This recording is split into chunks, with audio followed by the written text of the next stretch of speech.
যে সমস্ত খাদ্যে কার্বোহাইড্রেট, প্রোটিন, তারপরে ভিটামিন, খনিজ লবণ, জল এই 6টি উপাদান থাকে, সেই সমস্ত খাদ্যগুলিকে আমরা সুষম খাদ্য বলি। আর এই 6টি উপাদান যে সমস্ত খাদ্যে থাকে না সেগুলিকে আমরা বিষম খাদ্য বলি। আজকে আমরা জানবো শর্করা বা কার্বোহাইড্রেট এর কাজ। শর্করা বা কার্বোহাইড্রেট আমাদের শরীরের শক্তি উৎপন্ন করে এবং তাপ শক্তি সরবরাহ করে।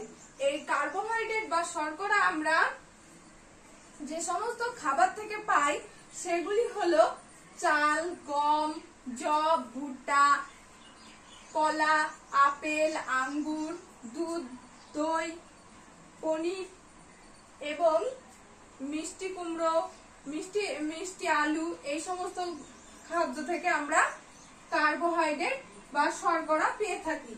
এরপরে আসি প্রোটিন। বা আমিষের কাজ হচ্ছে দেহের গঠন বৃদ্ধিতে সাহায্য করে এবং রোগ প্রতিরোধক ক্ষমতা বৃদ্ধি করে। এর উদ্ভিজ্জ উৎস হচ্ছে ডাল, শাক, সবজি, এগুলি থেকে আমরা পাই।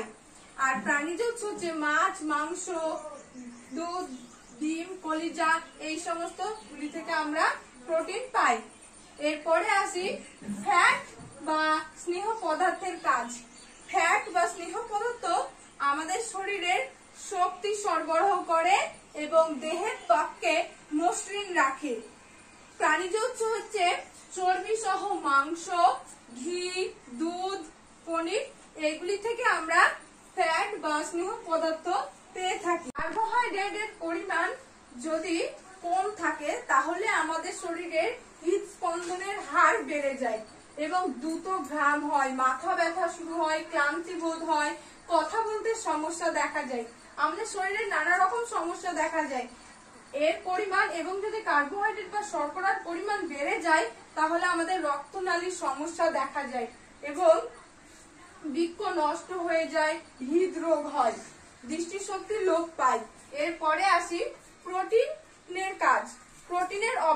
প্রোটিনের অভাবে শরীরে রোগ প্রতিরোধক ক্ষমতা কমে যায় এবং এর অভাবে কোয়াশিকিয় রোগ দেখা যায় এবং ছোটদের ত্বষ্টিষ্টি ও ম্যালেরিয়া রোগ হয়।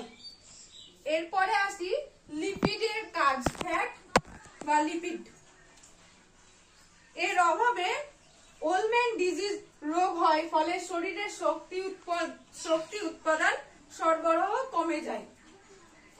ভিটামিনের অভাবে রাতকানা, বেরি, বন্ধ্যাত্ব, এই সমস্ত রোগ হয়। বুঝলে তো এই পুষ্টি অনুযায়ী খাদ্যের উপাদান কতটা জরুরি। আর এই সমস্ত খাদ্য যদি না থাকে, যদি আমাদের কম বা বেড়ে যায় তাহলে আমাদের নানা রকম সমস্যা দেখা যায়। তোমরা বুঝতে পারলে তো?